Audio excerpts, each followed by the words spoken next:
एक गांव में एक किसान रहता था जो अपनी जमीन पर खेती करता था। एक दिन किसान अपने खेतों में काम कर रहा था, तभी उसने देखा कि एक शेर उसके खेतों के पास आ गया। किसान डर गया, लेकिन शेर ने उससे कुछ नहीं किया।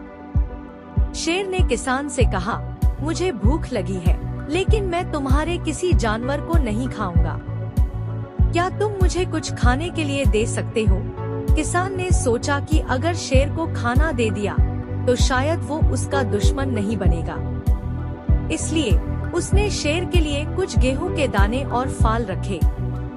शेर ने खाना खाया और किसान का शुक्रिया अदा करके चला गया। अगले दिन शेर वापस आया और किसान से कहा, तुमने मेरी मदद की, अब मैं तुम्हारी मदद करना चाहता हूँ। किसान बाल हो गया, लेकिन उसने शेर से पूछा, तुम मेरी मदद कैसे करोगे?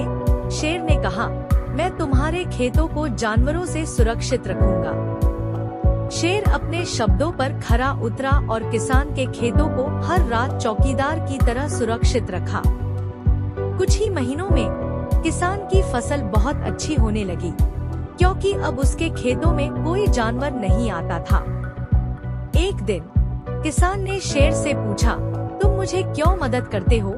शेर मुस्कुराया और कहा, जो इंसान दयालु होता है उसका कर्ज चुकाना मेरा फर्ज है। इस तरह किसान और शेर के बीच एक दोस्ती हो गई, जो सबको सिखाया गया कि दया और विश्वास के बल पर सब कुछ संभव है।